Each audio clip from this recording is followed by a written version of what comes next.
Saya Yasir Nene Ama masih bersama Anda di Kompas Petang, Saudara. Pemain timnas meninggalkan hotel tempat mereka menginap di Osaka, Jepang pada Rabu pagi waktu setempat usai kalah dalam laga terakhir melawan Jepang di Stadion Suita Selasa malam. Mereka langsung masuk ke mobil dan menuju Bandara Kansai Osaka, Saudara. Pemain timnas ada yang pulang ke Indonesia, ada yang kembali ke Belanda. Sebagian pemain lainnya masih berada di Jepang untuk berlibur bersama dengan keluarga mereka.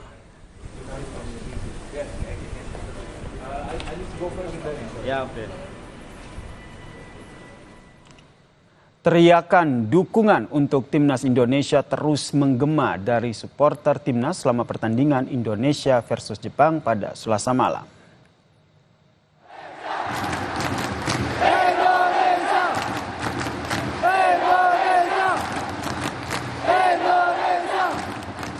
Meski bermain di kandang lawan, semangat supporter Garuda terus menyala. Beberapa bagian tribun Stadion Suita Osaka, Jepang pun memerah dari kostum pendukung timnas.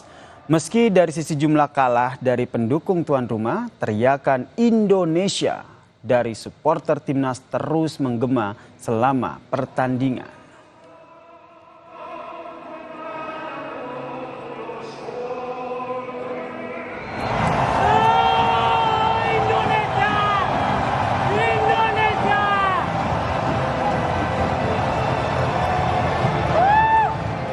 Dan ini dia, Saudara, persembahan dari supporter Garuda Japan untuk timnas Indonesia. Tifo dari Garuda Japan ini memunculkan dua sosok, yaitu Garuda dan juga Kitsune. Yaitu dua sosok yang memiliki latar belakang dan kultur yang berbeda, namun mampu berdampingan layaknya sahabat sejati.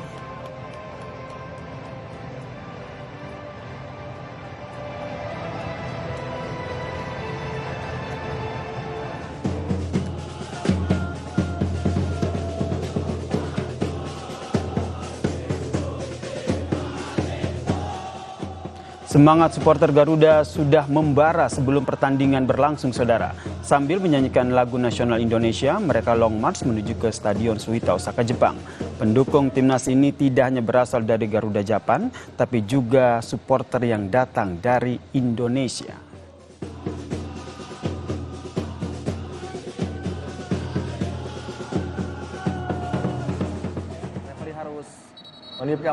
Pemain timnas Yakob Sayuri dan Kevin Dix akan menjalani pemeriksaan menyeluruh di tanah air setelah keduanya mengalami cedera saat melawan Jepang. Kevin Dix harus digantikan oleh Yakob Sayuri pada menit ke-27 karena cedera. Yakob juga mengalami cedera dan harus digantikan oleh Marcelino Ferdinand pada menit ke-42. Manajer timnas Sumardi mengatakan pemeriksaan awal menunjukkan cedera Yakob tidak terlalu parah, namun pemeriksaan lebih lanjut perlu dilakukan untuk mengetahui secara pasti kondisi pemain Malut United ini. Hal yang sama juga dilakukan kepada Kevin Dix, Saudara.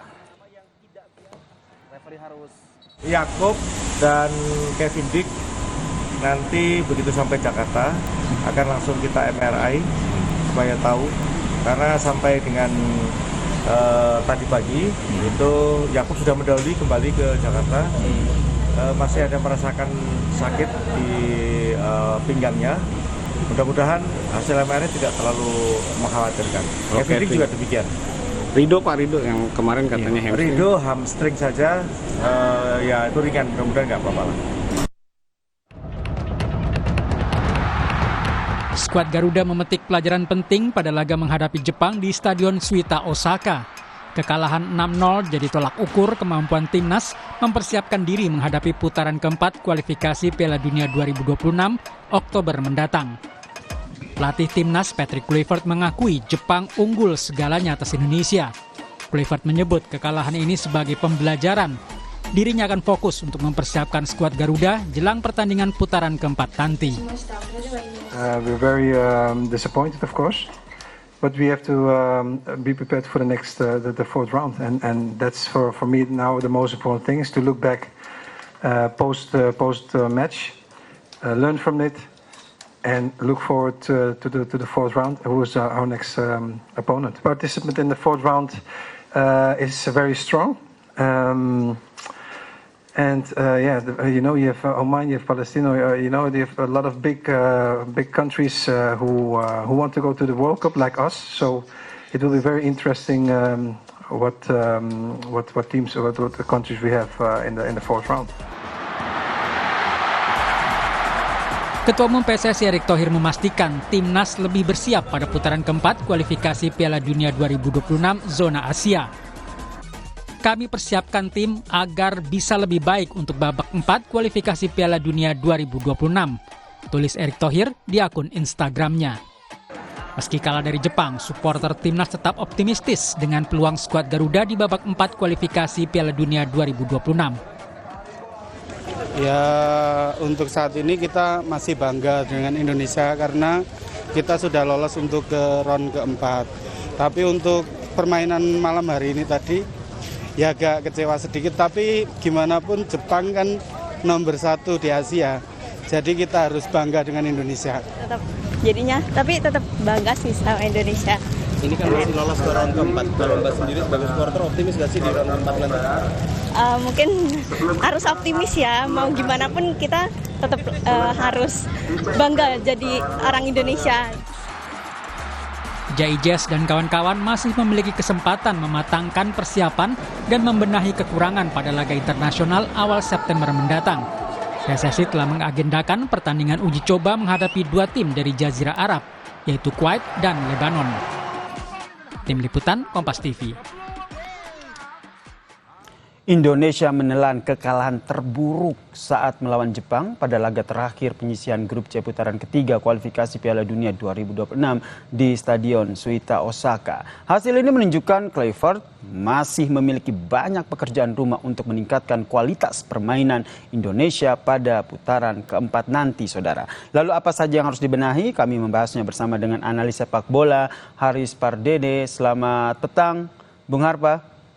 Selamat petang, Bung Yasir dan juga pemirsa di tanah air. Nah, Bung Harpa ini langsung dari Osaka, Jepang nih. Anda menyaksikan langsung kemarin dari Stadion Suita. Apa yang paling jelas terlihat dari laga kemarin, Bung? Ya, yang paling jelas terlihat adalah kita kalah kelas dalam segala hal.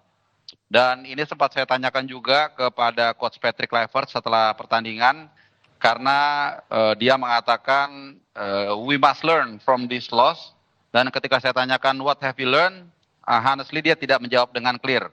Padahal kalau kita lihat sebenarnya terpampang dengan jelas beberapa kelemahan yang mungkin akan menjadi PR kita untuk Oktober nanti di round 4. Pertama adalah tentu lini belakang.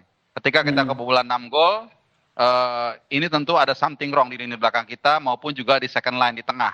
Ya kalau kita bandingkan di pertemuan pertama kita kan kalah 4-0. Padahal lawan saat itu full team dan mereka masih kompetitif, masih mencari kemenangan. Bahkan kalau kita mau ke belakang lagi flashback di Piala Asia saat itu kita bahkan masih bisa mencetak gol. Kita kalah 3-1 saat itu. Jadi lini belakang jelas ada masalah ya karena kita gradasinya kebobolannya itu semakin banyak. Padahal pemain semakin banyak yang bergabung. Ada Joe Pelupesi, ada Hilgers, ada siapa lagi? Emil Laudero, ada Ole Romney dan lain-lain. Harusnya kita lebih bagus lagi. Ini yang pertama. Yang kedua tentu bagaimana kita mengalirkan bola ke depan. Kalau istilahnya itu passing progresif ini juga nggak jalan. Mungkin Bung Yasir dan juga pemirsa sekalian bisa menyaksikan bagaimana kita berjuang sangat keras bahkan untuk melewati lini tengah. Bola dicoba dilakukan long ball, di skip ke arah Ole, tapi Ole selalu struggling. Bahkan yang nggak terlihat dari kamera, itu bisa kita lihat juga dia frustasi untuk mendapatkan bola seperti itu. Oke, ini berbicara soal tadi seperti kata Anda frustasi begitu. Apakah menurut Anda sendiri timnas ini memang tidak konsentrasi atau lebih kepada merasa terbebani dalam pertandingan ini? Ya, saya pikir ini adalah hanya masalah memang beda kelas ya antara Indonesia dan Jepang karena memang kalau kita lihat secara materi memang beda jauh.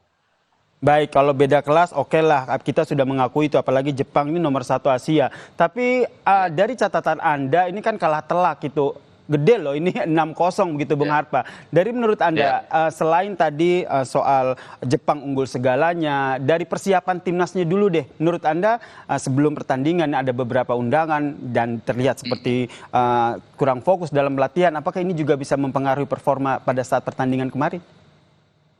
Ya bisa jadi ya, karena kalau kita lihat di sisi lain tim lawan juga berlatih sangat keras. Saya sempat melihat mereka juga sangat fokus, tapi di saat yang lain memang kita mungkin menganggap ini partai yang tidak menentukan, dan akhirnya kita lihat perbedaannya sangat jauh sekali. Lawan lebih kompak, mereka bahkan tidak berhenti mencetak gol ketika ketika mereka sudah unggul 3-0, 4-0, 5-0 dan 6-0. Jadi memang ada perbedaan mentality dalam memandang pertandingan ini, walaupun sama-sama sudah tidak berpengaruh. Sama-sama tidak terpengaruh, ada perbedaan mental di situ. Tadi Anda menyatakan bahwa kita lini belakangnya ini selalu kebobolan. 6, ini apakah juga berpengaruh karena tidak dimainkannya ada Rizky Ridho yang harusnya memperkuat lini belakang, kemudian kiper yang banyak memprediksikan Marten Pas, menurut Anda juga waktu itu memprediksikan itu, ternyata yang diturunkan berbeda. Saya pikir pemain kita sudah cukup secara materi, ada Emil Laudero juga sudah cukup perform. Dia melakukan begitu banyak penyelamatan, tapi kemudian ya itu tadi, kita benar-benar tidak bisa melawan kekompakan pemain Jepang yang memang mereka tidak mau meraih hasil minor dalam 2 pertandingan terakhir, karena pelatih Jepang juga Hajime dapat tekanan untuk tidak kalah di pertandingan menghadapi Indonesia, dan bahkan itu pun berusaha untuk memberikan.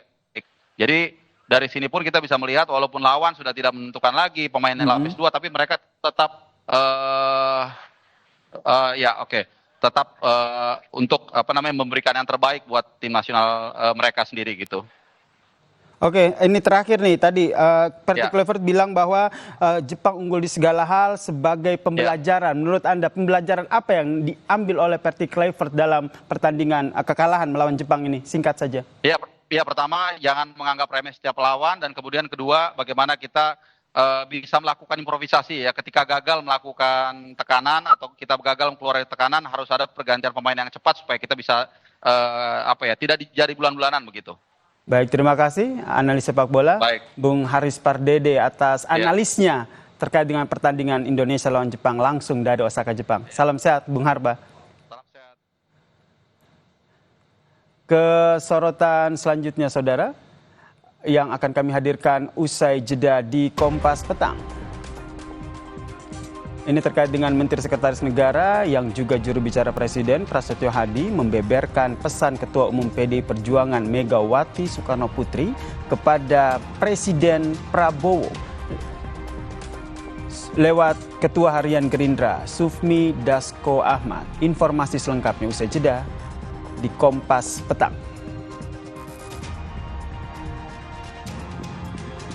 Kami juga menyoroti soal Presiden ke-7 Joko Widodo yang menanggapi soal Rismon Sianipar yang ingin melaporkan skripsinya. Jokowi mengatakan ia akan meladeni semua laporan tentang kepemilikannya.